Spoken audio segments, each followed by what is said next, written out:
Hi everyone, this is your Scorpio reading for August 1st through the 15th, 2018, and I am Valerie with Serenity Matters 1111. Thank you everybody for joining me.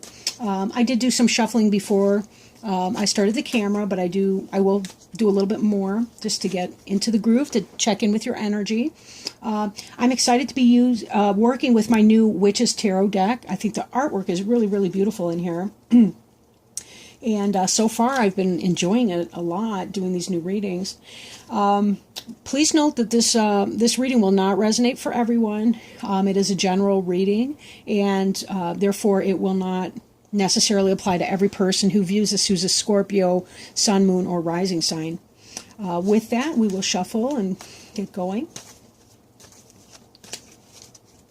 But what guidance does Spirit have for us for the sign of Scorpio, August 1st through the 15th, 2018.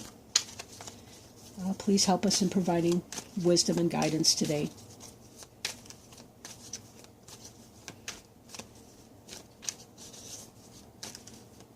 And we thank you as we get started. I'll go ahead and cut the cards.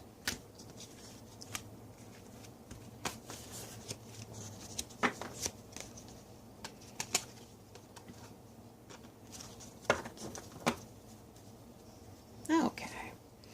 And so covering you is the Ten of Cups. Crossing you is the Ace of Pentacles. Crowning you is the Seven of Cups. Beneath you is the High Priestess. Behind you, the Knight of Wands. Before you, the High Priest. The card representing you, the Tower. The Environment card is represented by the Six of Cups. The Seven of Pentacles is the Hopes and Fears representative card. And the Seven of Swords is the final outcome card for the reading. Now, the card on the bottom of the deck here, and I'm sorry, I do think I'm going to sneeze. Sorry. I have allergies. Excuse me. The card on the bottom of the deck is the Knight of Pentacles. And although the Knight is some slow-moving energy, the Knight is about beginning to really survey the situation. He's somebody with knowledge in his industry or craft, and he's trying to determine where he wants to expend his energy in building up his business or practice, or her. The male-female aspect is immaterial here. But this does tend to be slow-moving energy, but this person's trying to establish him or herself and get themselves going in terms of establishing a business or a foundation for, could be like a household when you think of it in the brick-and-mortar sense of a household. But, okay, now let's see what the rest of the cards have for us. And I do look at the card on the bottom of the deck as something of a one card summary for what the reading is tending to be about. So this may possibly be about somebody in your life who's a Taurus, Virgo, or Capricorn, or it could be about the establishment of some new vocation, a job, something along those lines. But the energy covering you right now is the Ten of Cups energy, and this is the happy family life. You see the kids or young people or whatever they are dancing, frolicking in the front. You see the happy couple right here. You see the rainbows. The only thing missing is a unicorn, like really. There's a stream of water, which has to do with emotions, but it's clean, it's clear. The sky is cloudless. This is a family that's got it together. They've got beautiful flowers going on. This is just really about abundance in the emotional sense. Happy, happy family.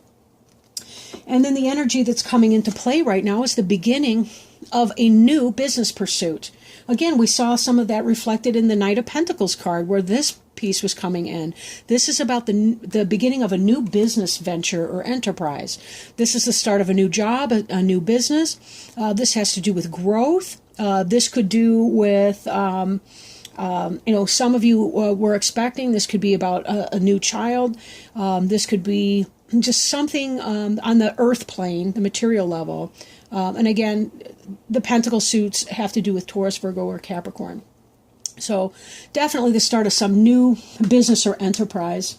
And the good news is you've got your happy family to back you up and be behind you as you do start your new pursuits. Now, this card here, the Seven of Cups, represents what you want to see happen or what may come to pass. This is about options. Even as you've been trying to put together some new business pursuit, you've had lots of options with what direction you wanted to take. And we do see some of the elements in that. We see, we've got the rainbow here that we saw on the Ten of Cups card, right? We've got a butterfly here. We've got some flowers. These are yellow flowers, which are ideas and intellect, whereas we saw the red flowers of passion in the Ten of Cups card. But really, anything that you could imagine would be in this card. This has to do with lots and lots of choices and trying to make some sort of a decision. And perhaps right now you're trying to weigh your decisions and come up to how best to begin your new future practice, your business. Beneath you is the High Priestess card. And, excuse me, the High Priestess card is essentially the moon goddess. She's the balance between night and day, right? Male and female, or masculine and feminine energies, the yin-yang that we see. She's someone who's very in touch with the mysteries of the night. She's intuitive.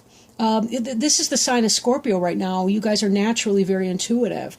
So this has to be, or has to do with, being in touch with your intuition and your inner world, and being able to understand the mysteries and the things that may be being withheld from others. The High Priest is ruled by the moon, the planetary influence of the moon. And you'll see also there's pomegranates in here, which is a sign of the feminine and the goddess, and fertility and fruit, also called a ruby fruit. But this is just really about being in touch with your intuition and having clarity as you're going about. So even when you have lots of options here, by tapping into this High Priestess energy, it will help you make a better decision for you so that you can find a pursuit worth your time. We do have a finite time on Earth, of course, to build a business or to set ourselves up in one way or another. Now behind you, your immediate past, is the King of Wands. The King of Wands is a fire sign, Aries, Leo, Sagittarius, although it could be somebody who's operating in that energy. Could be a female as well, doesn't have to be gender specific. But this is a person of royalty, a person of passion. It looks like this is somebody at the change, and by that I mean sunset, possibly sunrise. We also see that his wand bears flowers. So again, this is very much about growth.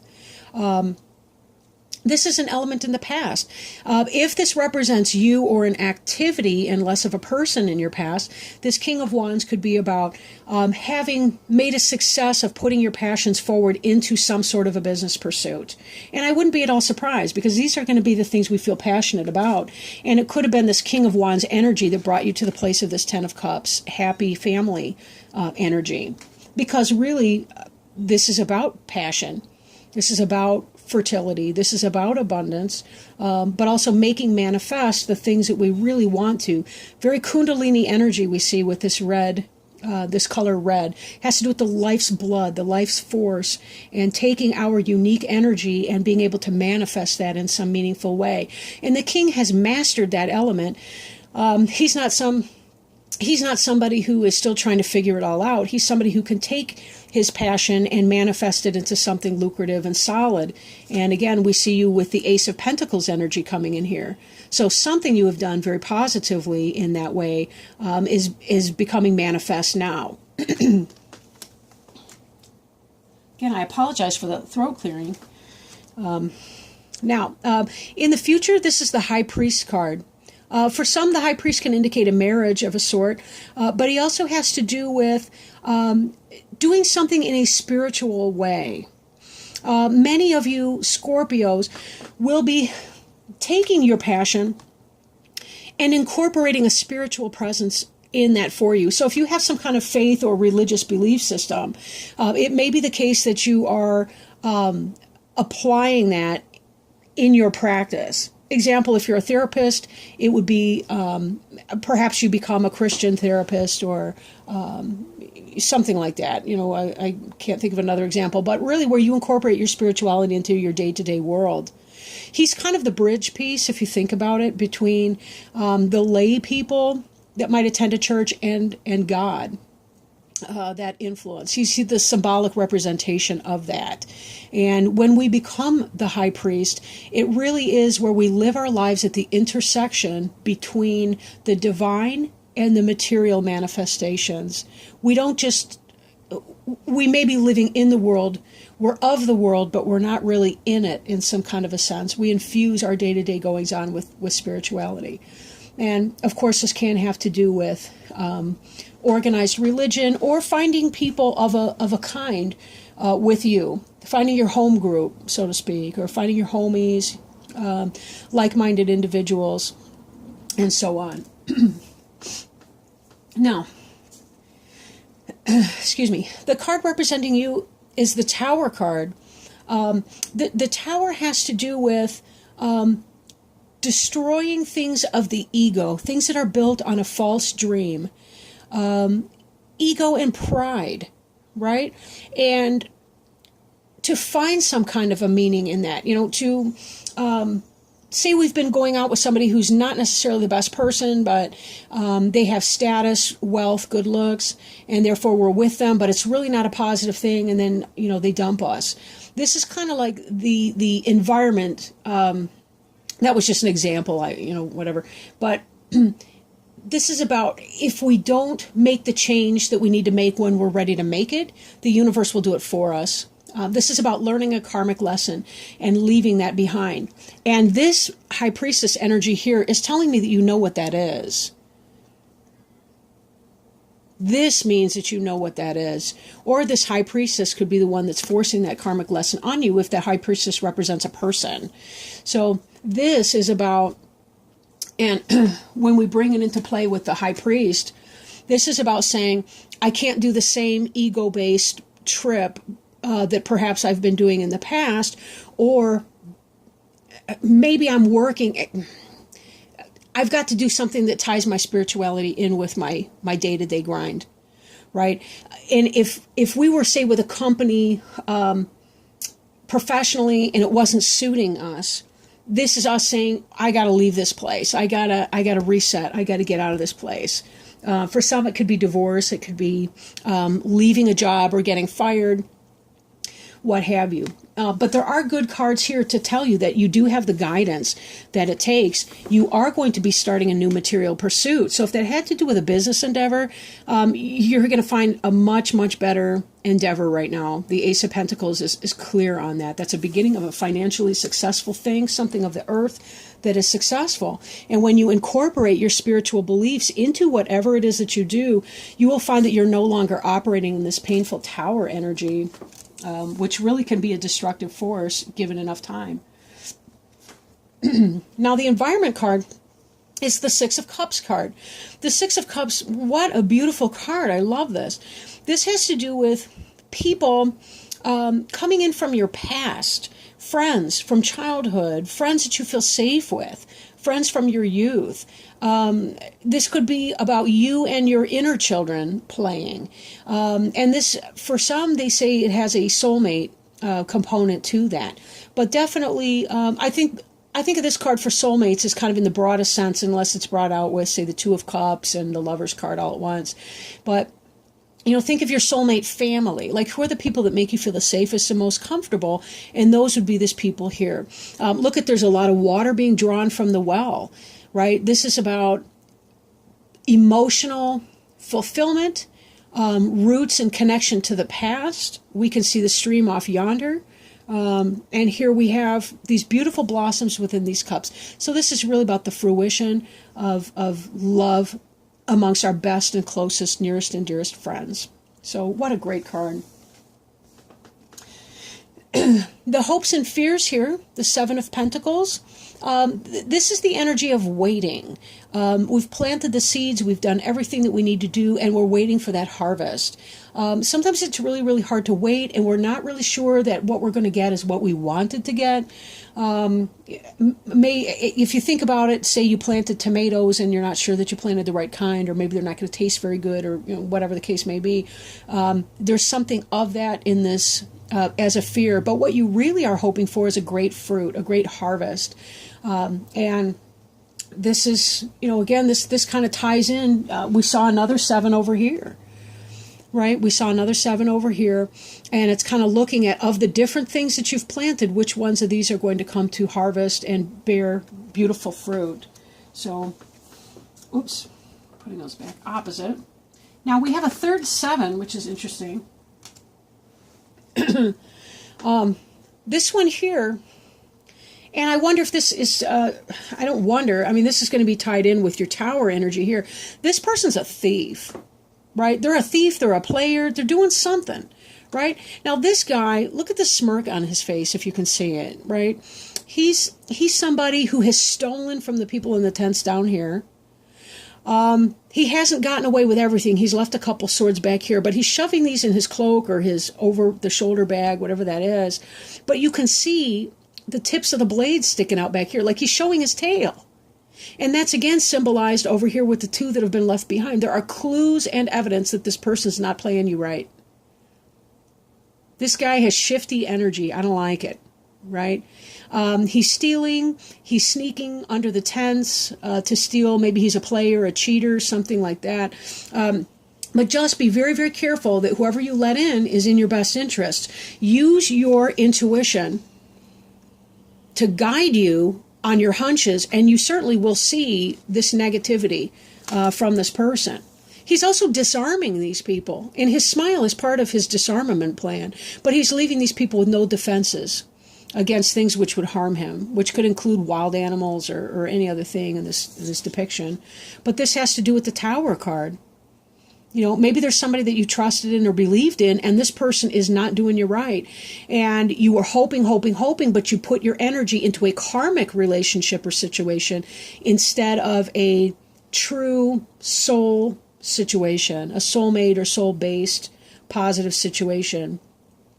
But on a positive note, you will be learning your lesson from that, as we see in the High Priest. As you're incorporating your spiritual practice into your day-to-day, that's going to help you find shifty people and rule them out and not take them seriously, not let them come home. So there's definitely a karmic lesson that's being learned here. Somebody's being shifty, but I kind of feel like this is not somebody in your home, but it's somebody outside of your home that you may think is a friend that is not a friend. Could be a business situation, because you've got this happy home life here. So I really don't think it's your partner. I don't think your partner's cheating. I think it honestly has something to do with like a business or some other type thing. Maybe it's even this Knight of Pentacles here. Do you know an earth sign who might be a little sneaky? Of course, the Swords is about air, so we got Gemini, Libra, or Aquarius for the sneaky stealer, thief. Or we've got the Knight of Pentacles, which would be your Taurus, Virgo, or Capricorn. Who is that person? Showing his tail, showing his thing. He's not doing you right. So something's going on with that. Just be really, really, really, really careful, right? Who you leave, or who you let in, who you trust, that kind of thing. So maybe that person even has an affinity with 7s, because we did see the 7 of Cups, the 7 of Pentacles, and the 7 of Swords pretty much right there next to one another. So maybe that person was born on the 7th, something like that. But just be careful, watch yourself, right, from that energy. Lock your doors, set the burglar alarm, get a big dog, whatever you need to do, but just be careful with that, right? Okay, now, so I'm shuffling the Goddess Guidance Oracle cards by Doreen Virtue, and let's ask Spirit if they have any guidance for you.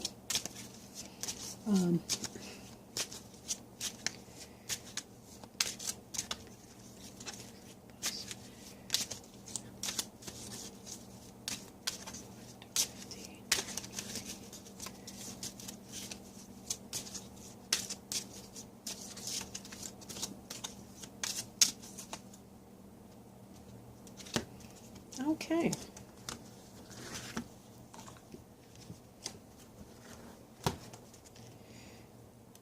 All right, and so I've pulled the card Aphrodite,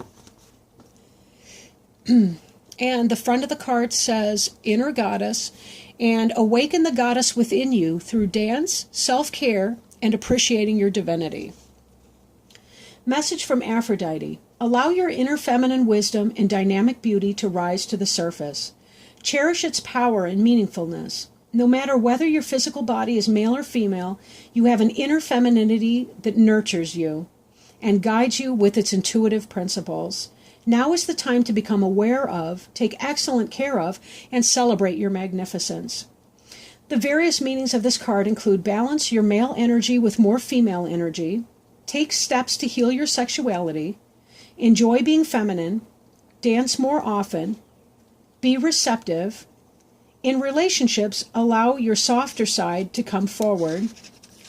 Don't hide your femininity, dress in a more feminine way, for example. About Aphrodite. Aphrodite is the Greek goddess of passion and love who's associated with the planet Venus. Aphrodite's name means foam-born, as legend says that she sprang from her father Uranus's castrated genitals, which were cast into the ocean. Thus, Aphrodite represents unabashed female sexual energy. Aphrodite helps women feel more comfortable with their bodies and sexuality. She helps both genders to experience more passion in their relationships and to become more balanced as far as individual male-female energy is concerned. Sorry about that. I can hear Winnie Cooper barking in the background. That's my golden retriever. Interesting. I was thinking as I was reading, Aphrodite is associated too with the pomegranate, which again is female sexual energy, and we saw that on the High Priestess card. So this is tying right back to what we were saying before about getting in touch with your intuition, knowing, taking care of yourself, knowing who you are, and then putting that into play however you manifest that in your day-to-day reality. You know, taking care, your intuition is going to be right. Whoever that person is, that Seven of Swords energy, you will recognize that person. Don't take them, you do not have to be responsible for them or their happiness or taking care of them. Let them take care of themselves. And be sure that you put yourself forward, or yourself first, and taking care of yourself and honoring your inner goddess. Thank you so much, Scorpio, for hanging out with me. And if you feel inspired to do so, please like, comment, share, or subscribe. And I will talk with you around the 15th of August. Thank you, everybody. Bye-bye.